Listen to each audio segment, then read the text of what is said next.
Okay, question 7 of the VCAA 2018 exam. This one is worth a crazy 8 marks. So, this is an equilibrium question. I can see that straight away because I've got an equilibrium arrow. And yeah, pretty much I know this system. I've seen it before in practice questions and stuff like that. So the question is, the reaction system can be observed in sealed tubes, which allows the student to investigate the impact of temperature on equilibrium position of the reaction. State how the color change state the color change expected when a student places the sealed test tube of gas in a mixture of hot water. So we're adding it to hot water. Explain why this change occurs.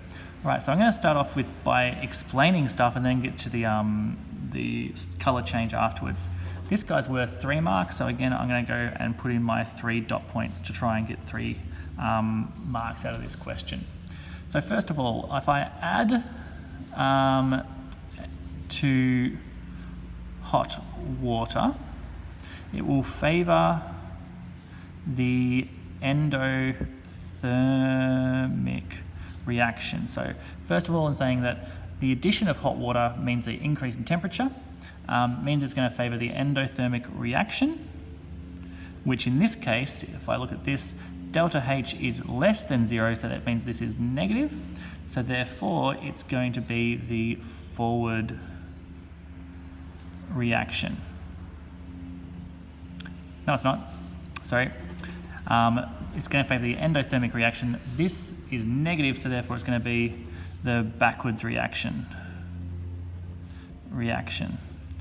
What this means is by favouring the backwards reaction, therefore there will be an increase in the concentration of NO2 as a reactant and a decrease in the concentration of N2O4. All right, so therefore we've favoured the backwards reaction. This is going to increase, this is going to decrease.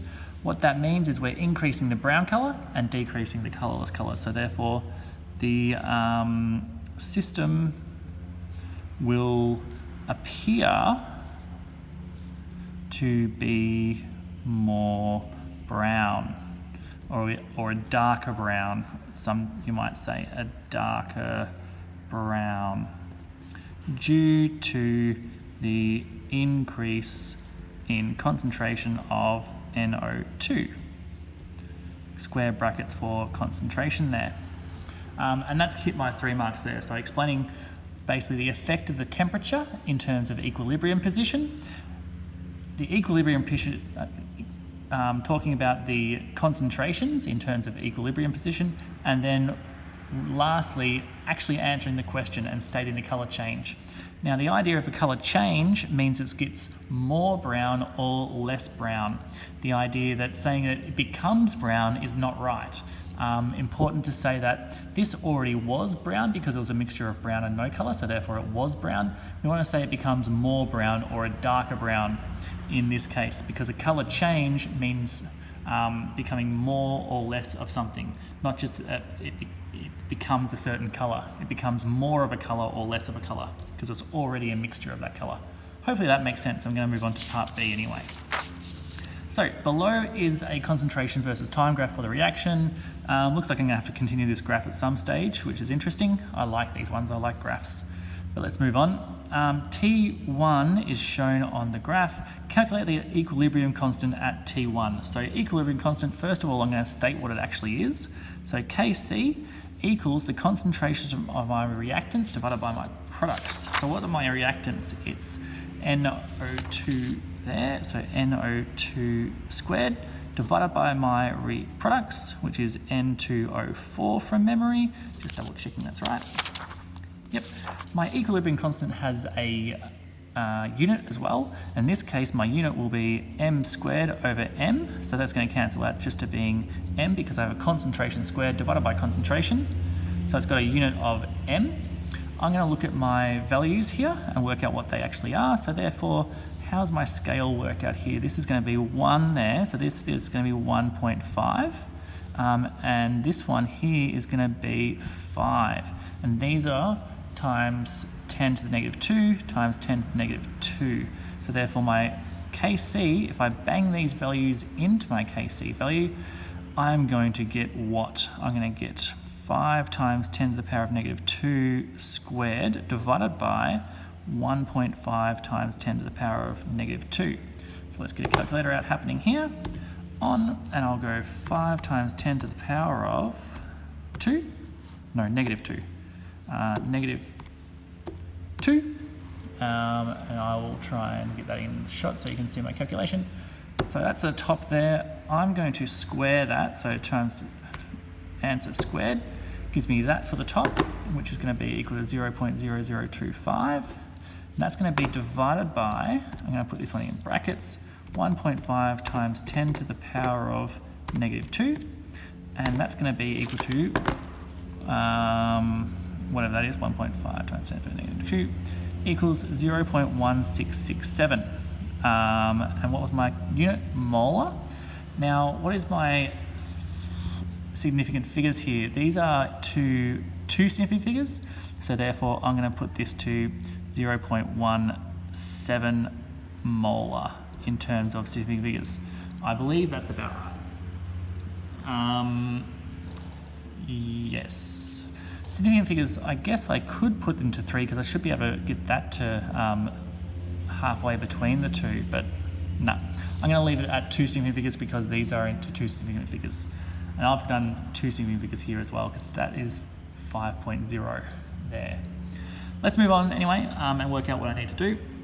At T2, the volume of the system was halved. So my volume was halved. What that means is concentrations are going to go up.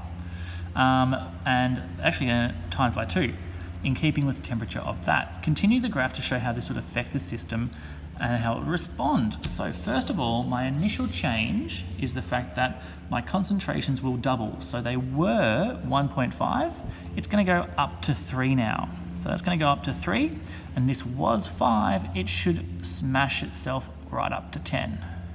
Okay, so that's doubling my concentrations initially because I've halved my volume. Now I need to know which one's favoured. If I've halved my volume, I'm going to favour the side with less particles. So therefore, this is going to favour the Ford's reaction. So therefore, my colourless N2O4 is going to start to increase. So therefore, this is going to start to increase based on my Le Chatelier's principle. Because halving your volume is going to increase your pressure of everything. We want to alleviate that increase of pressure by favouring the side with less particles. So therefore my concentration of N2O4 is going to start to increase. That means my concentration of my NO2 is going to decrease. That's going to decrease by twice as much as my increase here. So therefore that's going to go down by, well, I want to up by 1 line here, so up by 1. This is going to go down by 2, which is going to be about there. Now I'm going to try and make sure, I haven't really done that very well. I'm going to colour that in so it looks like one whole line. But I'm going to make sure that my ratio is in line there. Now I can also then say that this is going to be a change here of x, and this is going to be 2x, just to get that ratio there. It's pretty clear because I've actually done it to the lines on the graph. However, it's important to try and make that distinction really easy, especially if you don't have a nicely drawn out lines of this graph. Sorry about that there. The other thing I need to make sure is that they come to equilibrium around about the same time. I think I've got that there as well. So therefore I should be able to get my 3 marks. My 3 marks there will be given based on their initial change, the Le Chatelier change, and then also the fact that I've got my ratio and the lines becoming equilibrium and not going up or down or around about there as well. But that's going to be my question 7. I think that's the end of question 7. Yeah, so that's a nice short one as well for 8 marks. Next question will be question 8, and I'll do that shortly.